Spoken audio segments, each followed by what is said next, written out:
नमस्कार, बहुत-बहुत स्वागत आपका मौसम तक चैनल पर। मैं हूं देवेंद्र त्रिपाठी और इस बुलेटिन में चर्चा संपूर्ण भारत के मौसम की।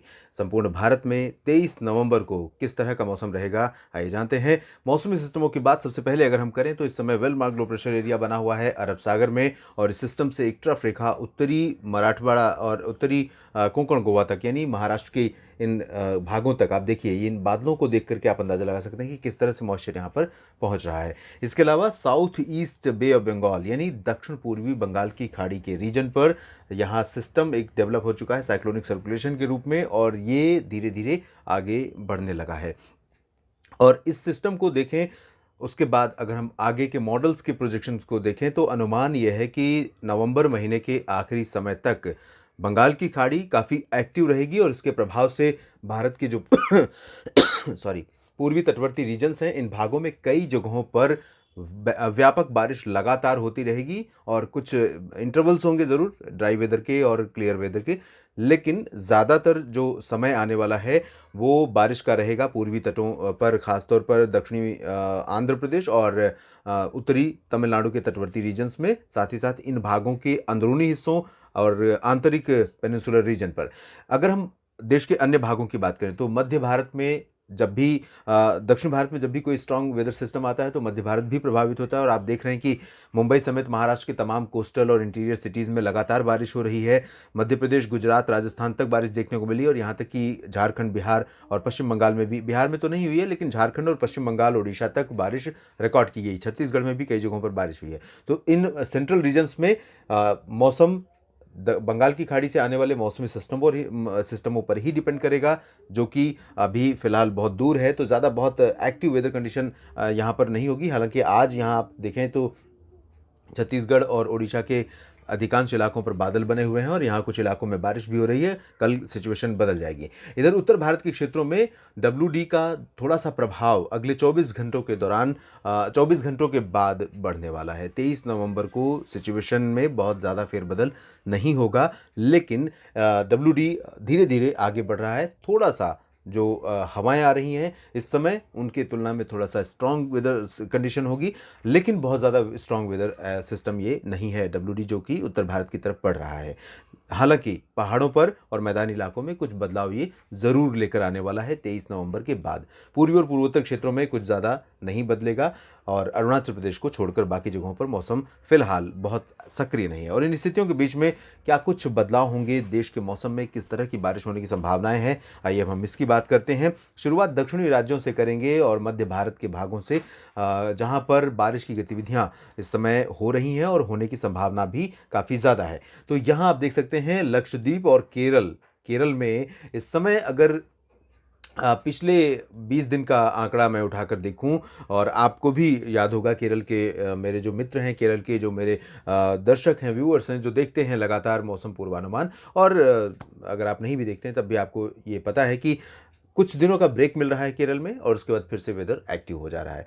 तो अभी पीछे ब्रेक था, फिर से एक्टिव कंडीशन है और अगले 24 से 48 घंटों तक यहाँ पर यही कंडीशन रहेगी। फिर थोड़ा सा ब्रेक मिलेगा और ब्रेक मिलने के बाद फिर से पूरब से सिस्टम आएगा और पूर्वी तटों से पार करते हुए अंदरूनी भागों और उसके बाद केरल की तरफ यानी अरब सागर की तरफ वो सिस्टम जाएगा। तो इस तरह से ये जो साइकिल है ये लगातार चलता रहेगा। तो यहाँ पर अगले 24 घंटों के दौरान हमें अनुमान है कि केरल के अधिकांश शहरों में हल्की से मध्यम बारिश के साथ कुछ स्थानों पर भारी वर्षा हो सकती है और ज़्यादातर जगहों पर बारिश का आंकड़ा 15 से 25 मिलीमीटर के आसपास रिकॉर्ड किया जा सकता है। कुछ जगहों पर 40-50 मिलीमीटर भी वर्षा यहाँ पर दर्ज की जा सकती है और यही कंडीशन लक्षद्वीप के पूर्वी क्षेत्रों में, पूर्वी जो आइलैंड्स हैं, इन भागों में कुछ जगहों पर देखने को मिल सकती है। अगर कोस्टल कर्नाटक की बात करें तो केरल से कुछ ज़्यादा फेरबदल यहाँ पर नहीं रहेगा। जिस तरह की कंडीशन केरल में है लगभग वही कंडीशन आपको तटीय कर्नाटक के शहरों में भी देखने को मिलेगी। जबकि अंदरूनी हिस्सों की अगर हम बात करें साउथ पेनिनसुलर रीजन की, तो यहाँ मदुरई और कोयम्बटूर का जो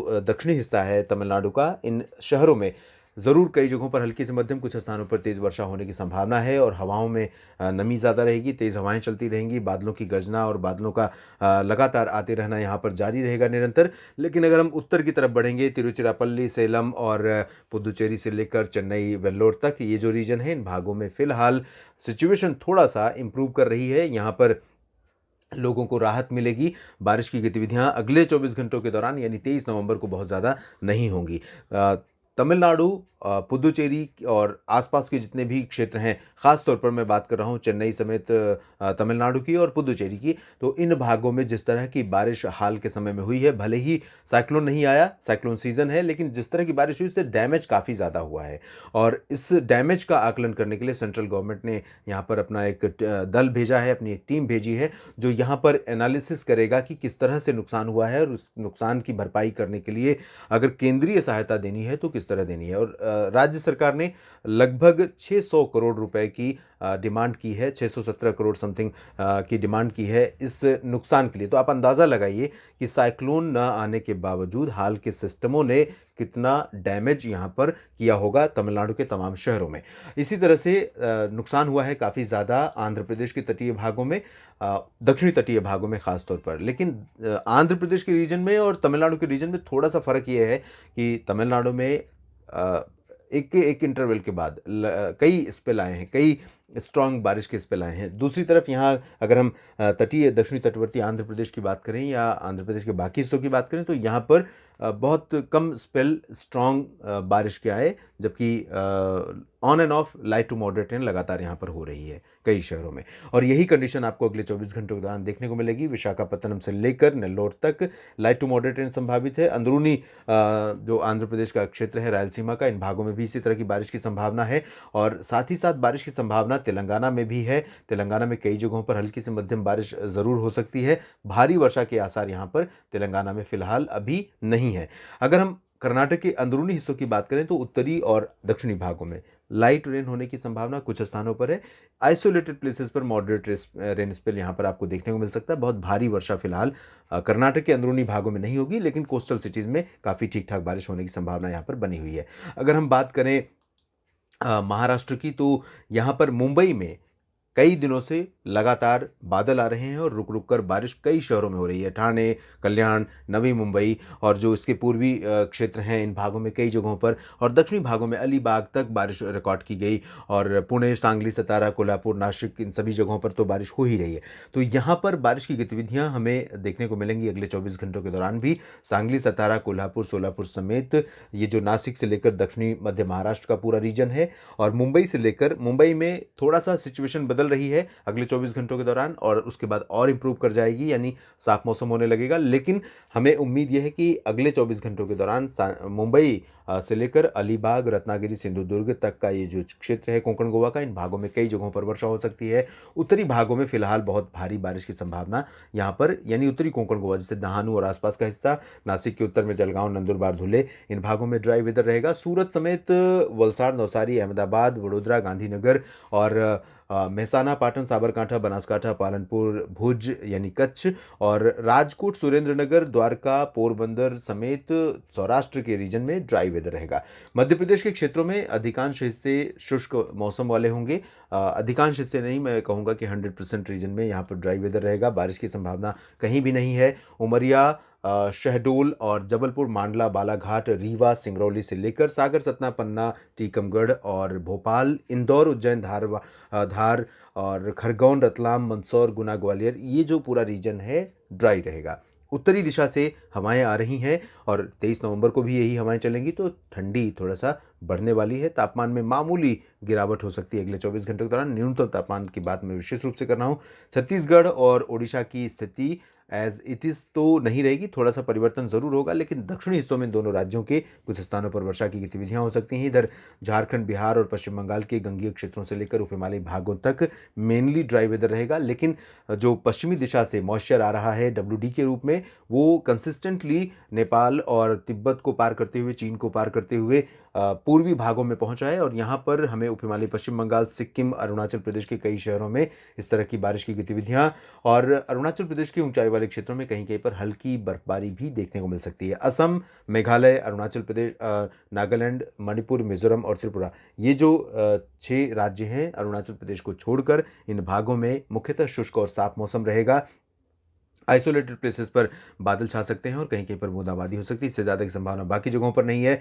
वाराणसी, अयोध्या, प्रयागराज, इन पवित्र तीर्थ नगरियों के साथ साथ उत्तर प्रदेश का जो पूर्वी रीजन है, इन भागों में सभी जगहों पर ड्राई वेदर रहेगा। कानपुर और लखनऊ समेत बहराइच, श्रावस्ती और गोरखपुर, गोंडा, देवरिया, मऊ, आजमगढ़, बलिया, ये जो रीजन है पूरा ड्राई रहेगा। पश्चिमी शुष्क ठंडी हवाएं चलती रहेंगी, तापमान में गिरावट होगी। सुबह कोहरा कुहासा कुछ जगहों पर छाएगा, लेकिन धुंध बहुत ज़्यादा नहीं होगी क्योंकि पश्चिमी हवाएं थोड़ा तेज़ रहेंगी। जिस तरह से आज नहीं है, आज से थोड़ा सा कम स्पीड होगी, लेकिन हवाओं का प्रभाव जब भी पश्चिमी दिशा से होता है तब यहाँ पर इंडो गैंगेटिक प्लेन्स जो है, ये पूरा रीजन उत्तर प्रदेश, बिहार, झारखंड और गंगेय पश्चिम बंगाल का, साथ ही साथ हरियाणा, पंजाब, दिल्ली का, इन सभी भागों में आसमान पूरी तरह से साफ होता है, पोल्यूशन कम होता है, धुंध कम होती है, कोहरा भी थोड़ा सा कम होता है। तो यही कंडीशन आपको यहाँ देखने को मिलेगी। लेकिन आइसोलेटेड प्लेसेस पर फॉग की कंडीशन अब डेवलप होने लगी है और होगी भी।